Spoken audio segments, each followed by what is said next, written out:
경제 쏙쏙 시간입니다. 오늘은 경제부 강은나래 기자와 함께합니다. 안녕하세요. 안녕하세요. 네. 오늘 첫 번째 키워드는 진짜 김치 찾았다인데 보기만 해도 매워 보이는 빨간 김치 사진입니다. 어떤 내용인가요? 네, 최근에 온라인에서 한 영상이 화제입니다. 진짜 한국 김치를 먹기 위해서 한국인의 손맛을 찾아 나섰다는 한 미국인 남성이 올린 영상인데요. 직접 잠깐 보시겠습니다. 네. I've just purchased a vat of real Korean kimchi from a Korean bakery that speaks no English. And so I showed her a translator on my phone, which said, my friend from Korea told me to come here. And she laughed and smiled. 네, 해당 영상은 SNS에서 조회수 200만을 돌파하면서 큰 관심을 받았는데요. 이 남성, 미국 플로리다에 사는 인플루언서입니다.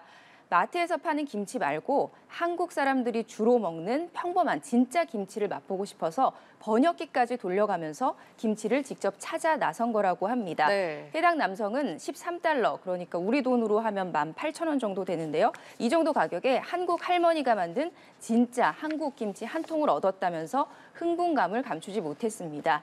이렇게 산 김치를 직장에 가져가서 동료들과 함께 나눠 먹는 후속 영상도 인터넷에 올렸습니다. 네. 또 김치를 망고나 아보카도, 용과, 견과류 이런 것과 같이 먹는 나름의 좀 신박한 방법도 소개를 했습니다.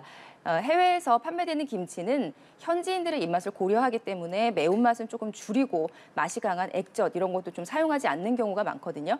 이 때문에 진짜 김치 맛에 호기심을 가지고 있는 현지인들은 이렇게 한국인이 직접 만든 김치를 찾아 나서기도 한다고 합니다. 와, 그렇군요. 이게 다 최근에 외국에서 김치 인기가 높아져서 이런 현상도 생기는 거겠죠? 네, 그렇습니다. 관세청의 관련 통계를 보면요. 김치 수출이 증가하고 있습니다.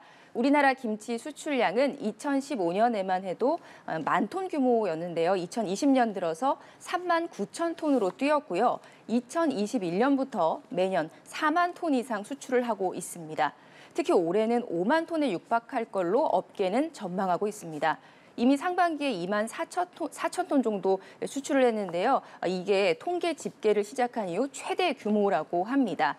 김치 수출이 과거에는 좀 지리적으로 가까운 일본을 주 대상으로 했는데 최근에는 캐나다, 미국 이런 곳은 물론이고 네덜란드, 영국 이런 유럽으로도 수출이 늘고 있다고 합니다. 네. 이렇게 외국에서 김치 인기가 많은 이유 뭘까요?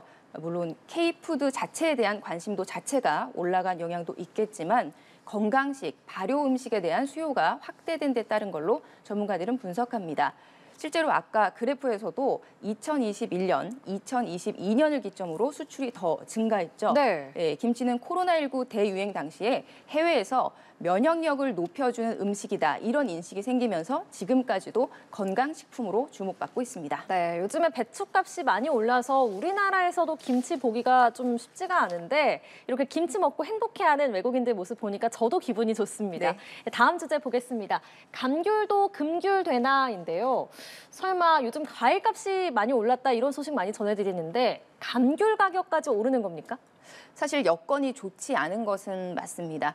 폭염 때문에 감귤값이 오를 거라는 우려가 큰데요.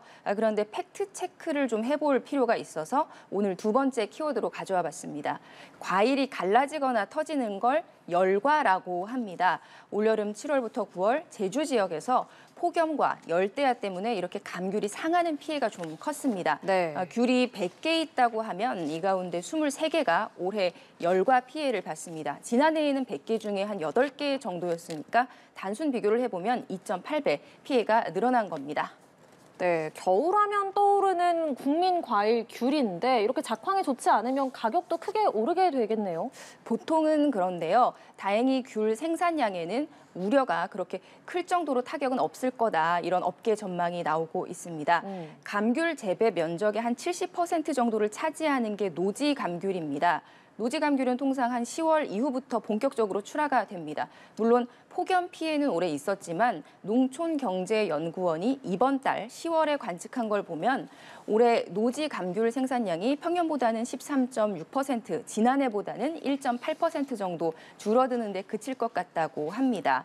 그러니까 가격 폭등을 부를 정도로 생산량이 크게 줄어드는 건 아니다. 이렇게 보시면 될 것 같습니다. 네. 실제로 최근 감귤의 소매 가격도 좀 보시면요. 오히려 좀 작년보다 좀 싸졌습니다. 시기마다 편차는 좀 있지만 9월부터는 조금씩 가격이 내려가는 추세도 보이고요. 정리를 하면 올 겨울 귤 가격이 조금 오를 수도 있지만 금귤 걱정까지는 안 하셔도 될 것 같습니다. 또 감귤 농가에 따르면요. 올해 감귤은 당도가 예년보다 높고 산도는 낮아서 먹었을 때 더 맛있을 거라고 하니까요. 가격 걱정은 조금 덜고 맛있게 사 드시면 좋을 것 같습니다. 네, 요즘 다 오르는데 뭐 하나라도 덜 올라서 다행인 것 같습니다. 다음 주제 보겠습니다. 자, 내년 추석 벌써 1년 정도 남았는데 벌써부터 예매권 전쟁이라고요? 네, 맞습니다. 내년 추석 열흘짜리 그야말로 황금 연휴가 예고됐죠. 10월 3일 개천절이 금요일입니다. 이후에 주말이고요. 6일에서 8일까지는 추석 연휴입니다. 월요일부터 수요일이요. 이어지는 9일 목요일은 한글날이죠.